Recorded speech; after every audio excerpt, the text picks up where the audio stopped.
Today we're going to do part 2 of section 2.1, linear and quadratic functions and modeling. The first thing that is going to be on part 2 is talking about linear correlation. Again, correlation is a scatter plot when points are clustered along a line. So it looks like a positive or negative slope is what we're looking for here. So positive correlation is going to have dots that are along a positive slope.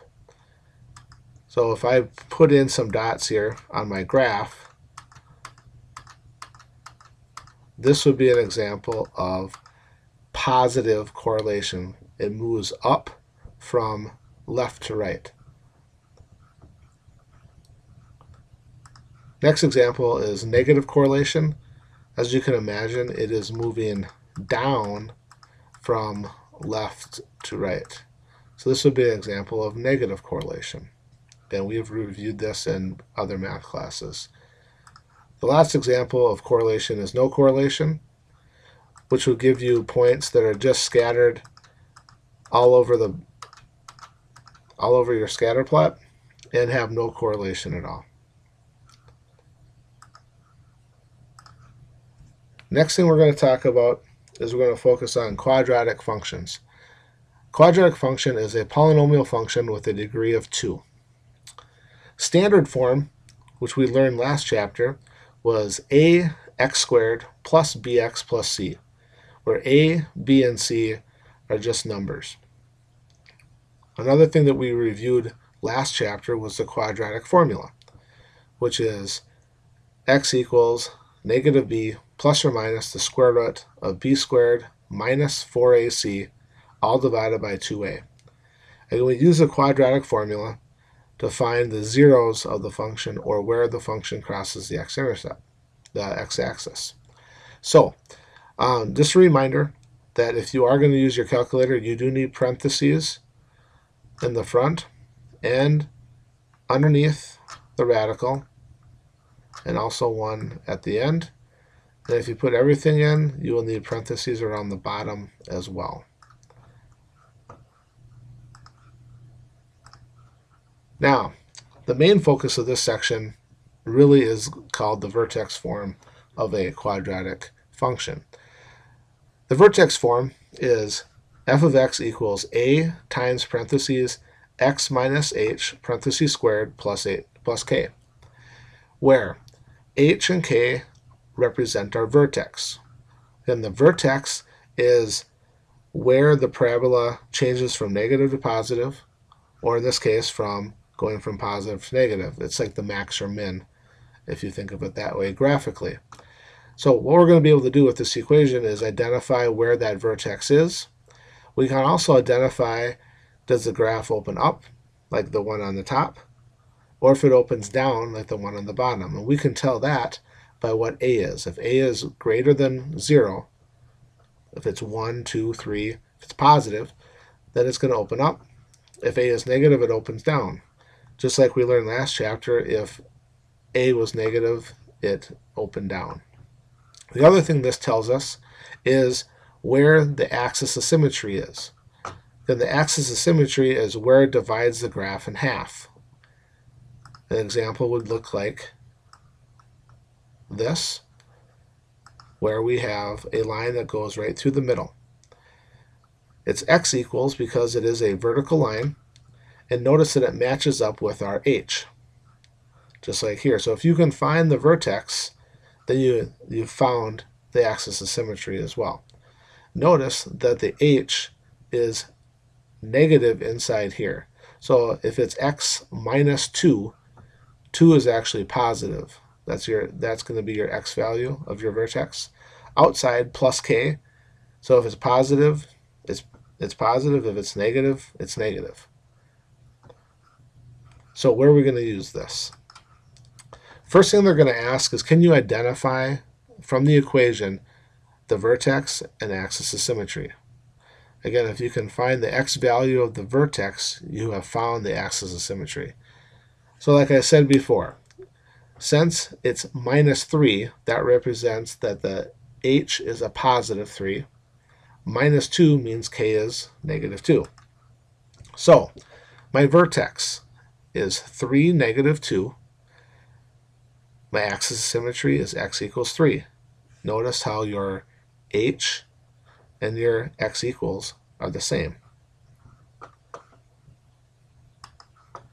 Now, the most complicated part of this homework assignment is going to be changing from standard form to vertex form. And the only way we can do this is by completing the square. There's only one option. So I know that completing the square was one of the more challenging things we did last chapter, so we were going to go through a couple examples, and I'm sure we'll do some in class as well. So the first step is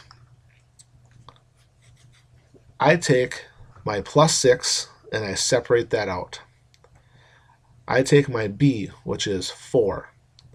You can call it negative 4, but you're going to square the answer, so I'm just going to call it positive 4. I'm going to divide that by 2 and square it.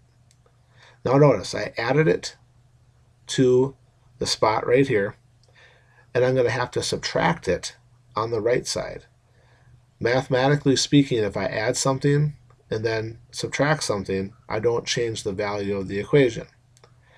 Now the reason I do this is I'm going to be able to factor this out easier in my next couple steps. So again, I take b, divide it by 2, and square it, whatever b is. If it's 4, it's 4 divided by 2 squared. If it's 10, 10 divided by 2 squared. I'm going to add it at this spot, and I'm going to subtract it over here. So here's what it looks like once I simplify it. Again, 4 divided by 2 is 2. 2 squared is 4. So that's how I got the 4 here. 4 is also here. 6 minus 4 is 2. So I got my plus 2 on the outside. So right now, this is going to represent my k.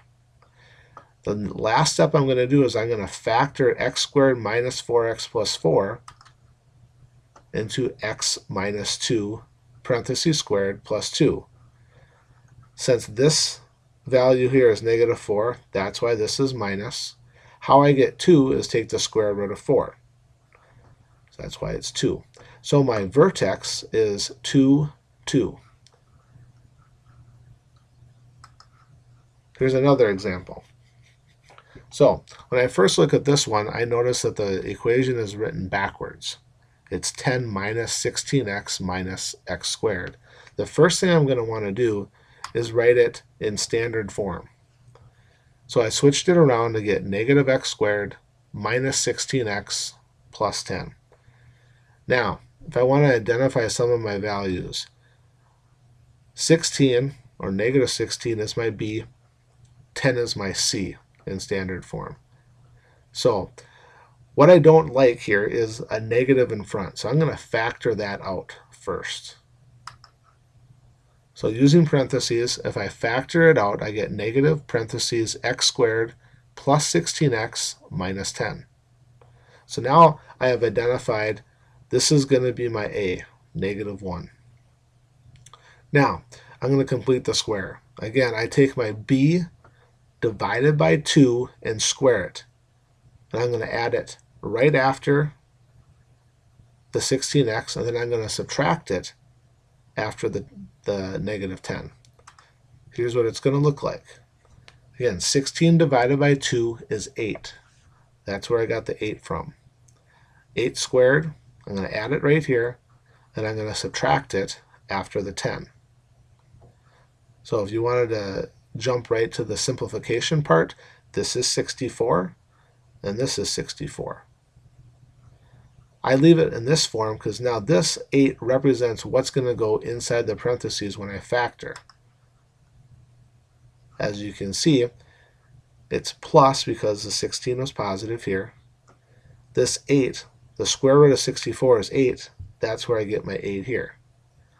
I simplify the right side by taking negative 10 minus 64, which is negative 74. So my equation is going to be negative parentheses x plus 8 parentheses squared minus 74.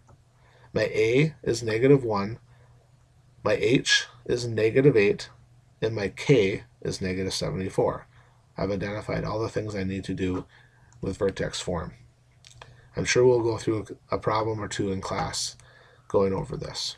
But at least you have 2 examples to look back at in your notes. The last thing that we really need to talk about that's going to be your homework is I want to write the equation in vertex form again. But now this time they give me a vertex and they give me another point on the curve somewhere along there. So I do have some stuff that they give us that I can plug in. I wrote the equation right here just to remind you what I'm looking for.